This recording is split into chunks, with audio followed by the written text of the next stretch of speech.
Bonjour à tous, bienvenue dans cette nouvelle vidéo. Aujourd'hui, nous allons voir les énergies entre deux éclipses. À l'heure où je tourne, nous sommes le 20 août. Nous avons une première éclipse le 12 août et une deuxième le 28. Les moments entre les éclipses sont assez particuliers. Donc si tu ressens pas mal d'intensité, de la fatigue, des questionnements, du flou, l'intention de cette vidéo est d'apporter plus de clarté, mais aussi peut-être de poser des mots sur ce que tu peux ressentir et, je l'espère, te sentir moins seul et te relier à une énergie collective de manière à prendre plus de recul sur ce que tu peux vivre en ce moment. Donc sans plus tarder, nous allons commencer. Alors, déjà j'ai le ciel sous les yeux que je regarde sur mon écran pour être sûre de rien de manquer d'important. Mais je dirais le principal à ressentir en ce moment et à intégrer, c'est que les éclipses ne nous demandent pas de faire plus, mais de laisser l'espace pour recevoir les informations et agir depuis un espace centré. Et il y a une grande nuance ici entre être en mode pilote automatique, agir depuis nos peurs, depuis nos mécanismes inconscients, et continuer en fait sans se rendre compte qu'on perpétue le passé inconsciemment, justement par manque de conscience. Et on se retrouve dans des relations, dans des situations, peut-être dans un travail, dans un environnement où on ne se sent pas dans son plein potentiel. On se sent fatigué, on a de l'angoisse, des émotions qui vont dans tous les sens, on peut ressentir de la tristesse. Et c'est normal quand on est en mode pilote automatique et qu'on ne se questionne pas sur ce qu'on désire profondément et qu'on est identifié à nos peurs, à nos insécurités et à notre personnage.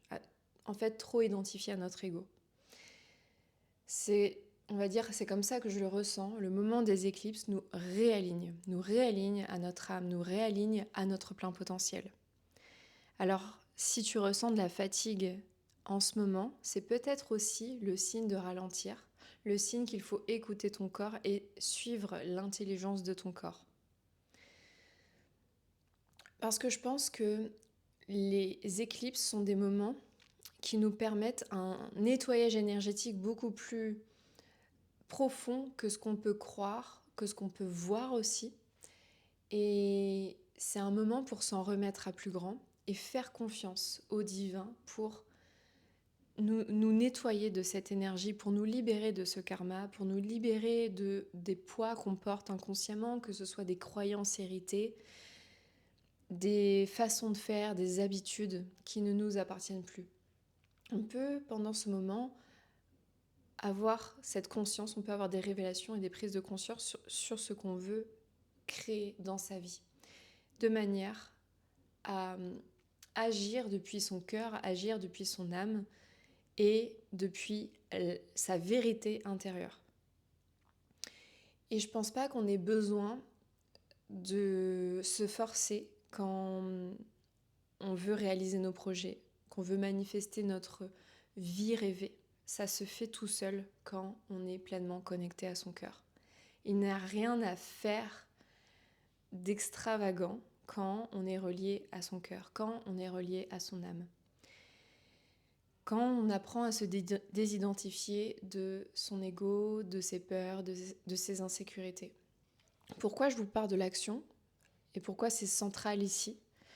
C'est parce que nous sommes dans une période charnière où il est important de passer à l'action, de se mettre en mouvement, de redescendre sur terre, de redescendre dans son corps.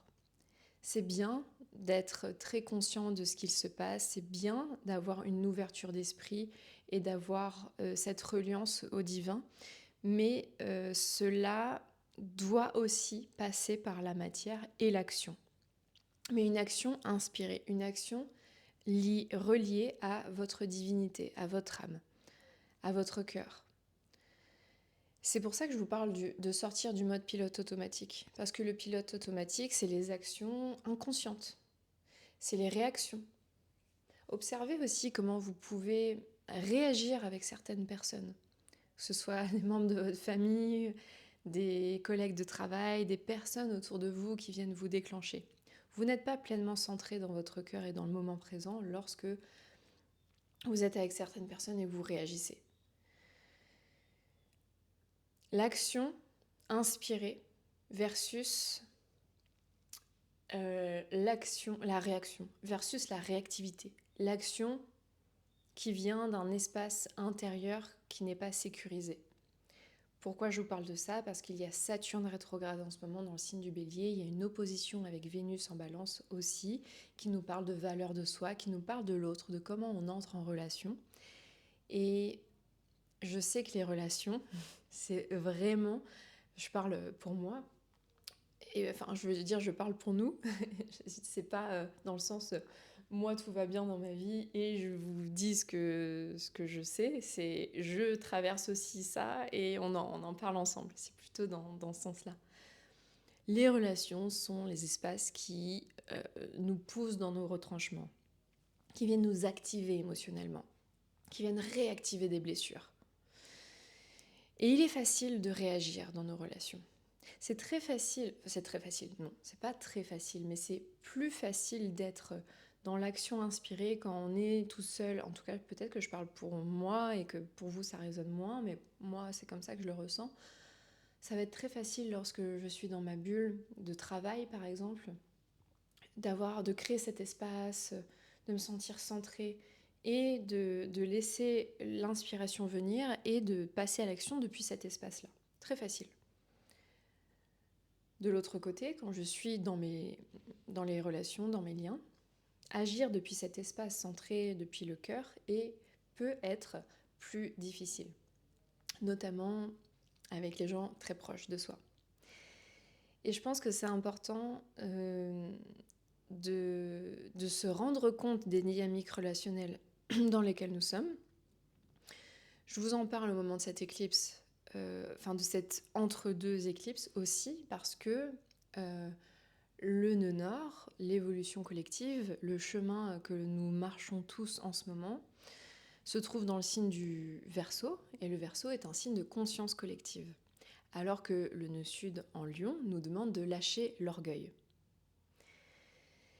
Alors c'est un équilibre à venir trouver entre soi et l'autre, entre soi et le collectif. Et Saturne en Bélier nous demande aussi de consolider notre structure intérieure, de se sentir vraiment ancré, stable, individuellement, afin d'entrer en relation de manière saine, où on se sente en sécurité, et aussi peut-être où on ne va pas prendre autant personnellement les choses, quand les gens réagissent à leur tour parce qu'ils sont humains et qu'on a conscience que quand on réagit, c'est qu'il y a une part de nous qui est blessée. Et finalement, être un être qui est un peu plus mature dans ses relations, un peu plus centré sur lui-même, pas dans le sens égoïste, mais centré, qui est aligné et qui ne se laisse pas désaligner par les gens autour, qui sait avoir cette intelligence relationnelle, qui sait faire des compromis, collaborer, échanger, discuter, débattre, bref, tout ce que vous voulez, mais qui reste centré. Et je pense que ce Saturne en ce moment dans le ciel, donc là aujourd'hui, à l'heure où je tourne cette vidéo, nous sommes le 20 août, et l'opposition avec Vénus ce sera ce week-end, mais on ressent cette opposition pendant plusieurs jours.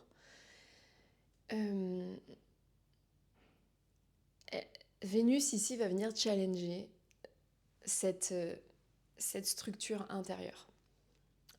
Parce que Vénus en Balance, c'est une Vénus qui cherche à plaire, qui a envie d'être en lien, mais parfois qui peut avoir tendance à porter un masque parce qu'elle cherche à tout prix à être aimée, qui cherche à tout prix à recevoir de l'attention, recevoir de l'amour.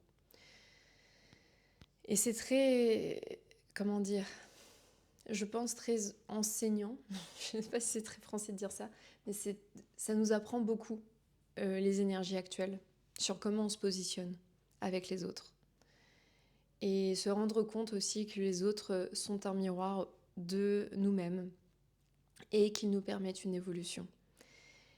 Et ce que vient trigger Vénus opposée Saturne ce week-end, ce que vient titiller, déclencher, est très élévateur quand on en prend conscience et qu'on se rend compte que on doit d'abord trouver cette sécurité en soi. Ensuite, on a l'éclipse du 28, qui sera donc une pleine lune dans le signe des Poissons. Le Soleil et Mercure sera en opposition dans le signe de la Vierge, et il y aura un carré avec Uranus en Gémeaux. Uranus, une planète événementielle, de révélation, de choc soudain, de prise de conscience. Et la Lune sera en opposition à Soleil-Mercure. Mercure représente l'esprit analytique, la pensée, la parole, la communication. Il peut donc y avoir beaucoup de clarté qui arrive à ce moment-là. Alors c'est possible que tu ressentes en ce moment de la confusion. Un sentiment, j'en ai parlé dans une newsletter, un sentiment d'être comme dans une salle d'attente. On sait que le passé ne nous appartient plus et que on sait ce qu'on a quitté. Et on sait qu'on ne peut pas retourner en arrière parce que ça serait trop désaligné avec le niveau de conscience actuel. Et avec ce niveau de conscience, on ne se sent pas vraiment à sa juste place dans notre environnement. On sait qu'il y a quelque chose d'autre qui nous attend, mais on ne sait pas quoi. Ça peut créer ce stress, cette fatigue, ce questionnement. Et les astres, ici, nous enseignent déjà que chaque chose en son temps. Saturne est une planète aussi de temps.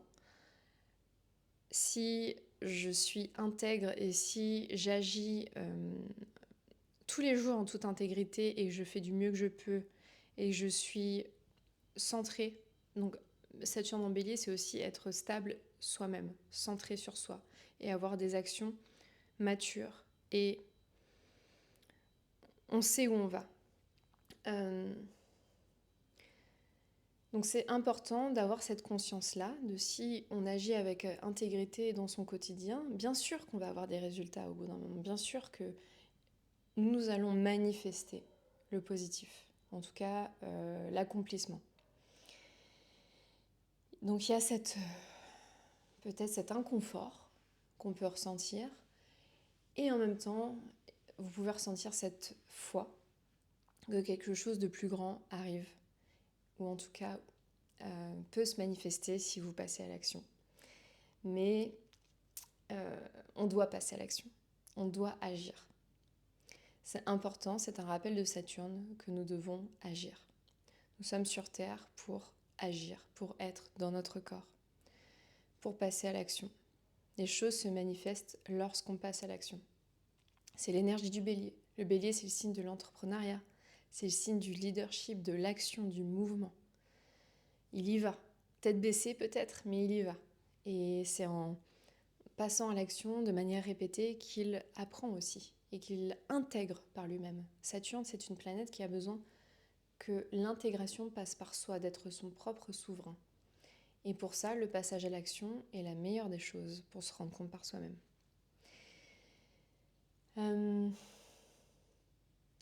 N'hésitez pas à me dire comment vous sentez cette période.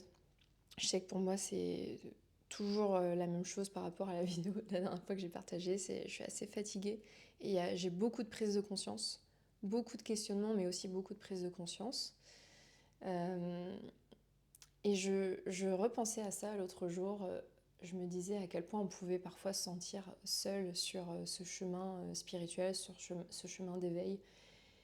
Et que ça pouvait être difficile de connecter avec les gens, d'entrer en relation avec des personnes qui n'ont pas la même compréhension du monde, la même sensibilité, le même niveau de conscience spirituelle.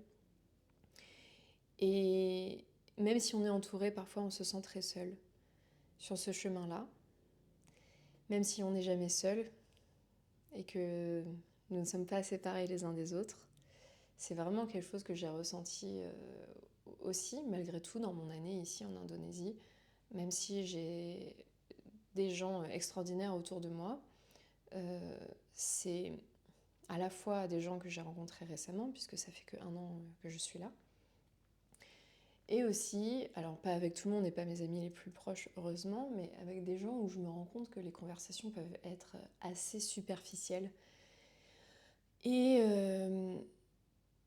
pour moi, je connecte vraiment à quelqu'un quand il y a cette profondeur et que on peut parler de sujets complexes avec beaucoup de nuances et il peut y avoir ce sentiment de solitude sur ce chemin spirituel. Et justement, j'avais envie de vous reparler de ça parce que j'avais ce service, cette communauté en ligne il y a quelques temps, il y a à peu près 1 an et demi. Pour ceux qui étaient déjà là, c'était Astrolabe auparavant. Et c'est quelque chose que je ressens au plus profond de mon cœur d'avoir envie de le relancer.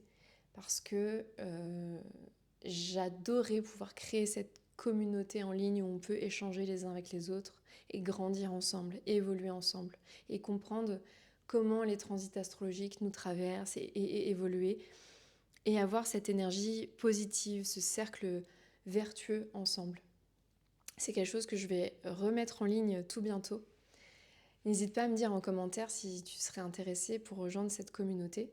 C'était une communauté avec un live où on pouvait se retrouver.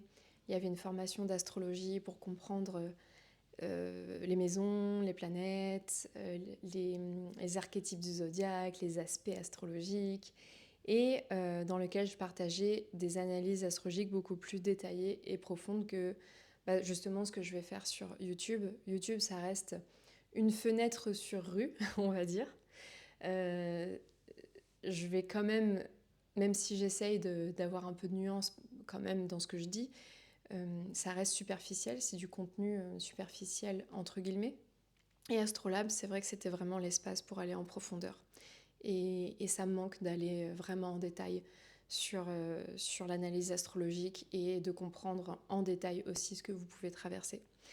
Alors c'est quelque chose que je vais remettre en ligne, ça sera très bientôt disponible. C'est un membership qui sera payant et j'ai décidé pour cette réouverture, on va dire, d'Astrolabe de faire un prix plus accessible que ce que ce n'était.